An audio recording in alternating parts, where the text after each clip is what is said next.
Mm-hmm. That path is you speak to a group that believes that equality will take something away from them. You take a group and you create an ideology of white nationalism. It has to have roots in something in your history. So for Nazi Germany, there was an Aryan nation kind of history. The United States baked in white supremacy into the Constitution. When the rest of the world was trying to find its way against enslavement, and the United States not only protected slavery, but gave the southern slaveholding states the power to count their slaves, not as full humans, but as votes to dominate our politics. We're still at it. Then you speak to that grievance in ways that create divisions. And finally, you take political power at any cost. So right now, I didn't used to talk politics. I used to be very attentive to my job as a professor who taught based on evidence and not based on politics. I continue to speak for health equity.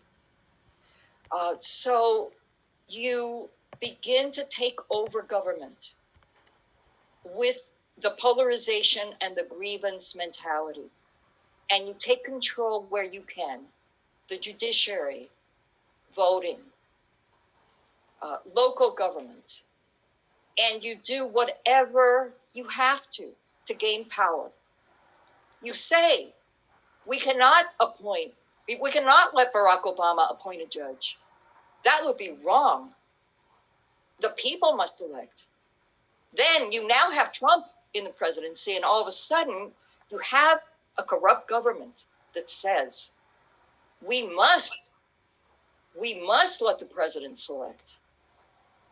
So these are just small examples of how you twist a combination of grievance, how it is that people come to believe that if I have something, you have less.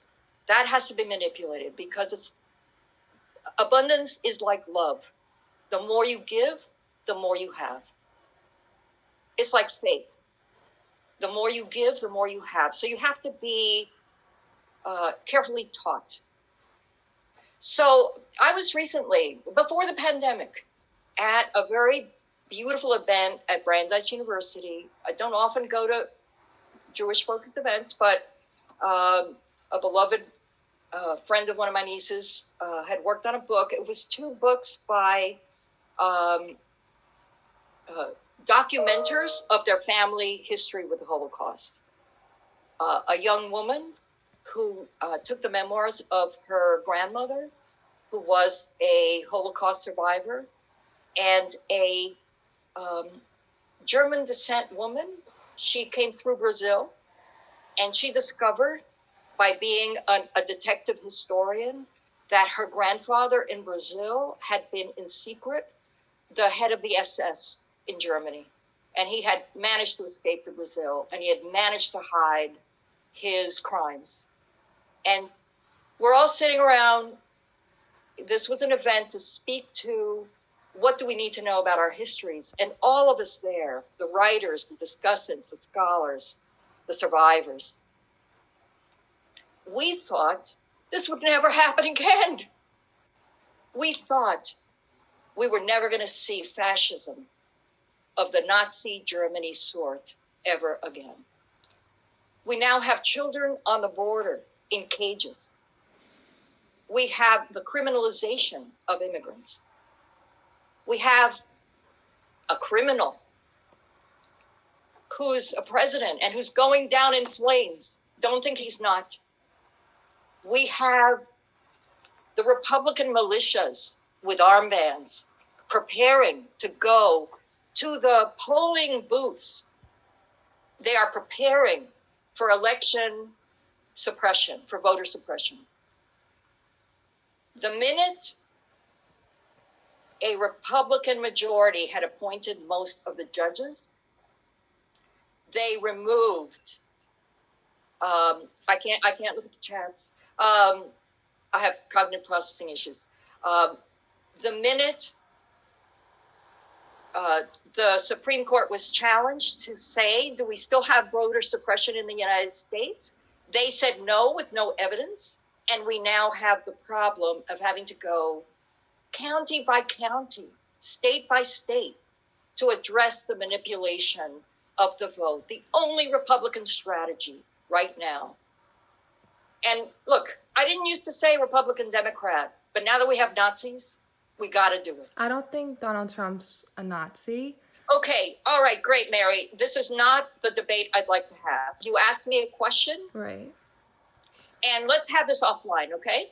I've got to be done with Mary. No, but I'm very glad to share the resources I have to understand.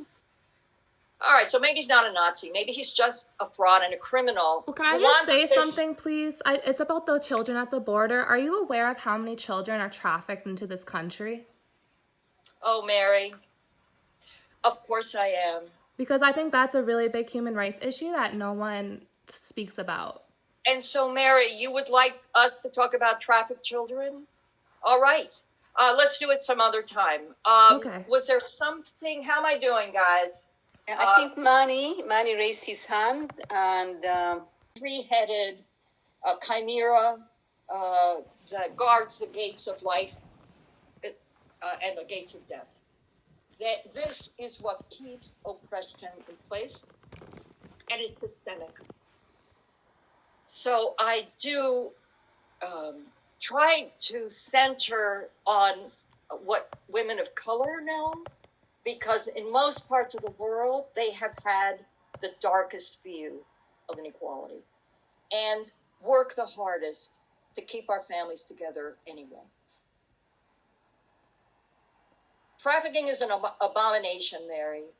As is a president who is willing to talk in public about having sex with his daughter. Just saying. Was there any...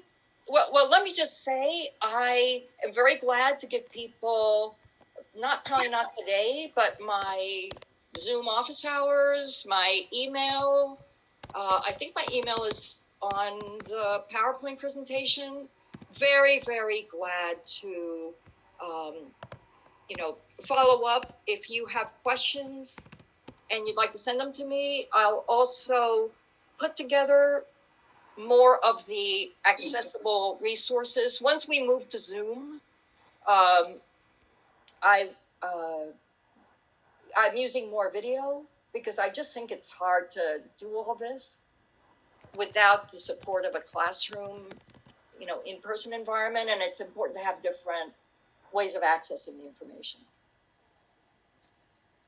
Well, we've come to the end of our class. Thank you so much, Professor Shapiro, for an engaging session. I see that the students are on the lookout for classes that you're teaching in the spring. I apologize if the intensity was dialed up to, 10 plus? What is it on? It's just, too many people are dying. Well, you were great. Including our students. I just feel it. So thank you, everybody. And I look forward to continuing the conversations offline. Wonderful. Thank you so much, Professor Shapiro. It was so good seeing you. Thank you. Oh, Thank you. So let's, Aki, thanks to everybody. And Mary, apologies. Thank you so much. Thank you so much. Thank you. Yes, sir. Bye.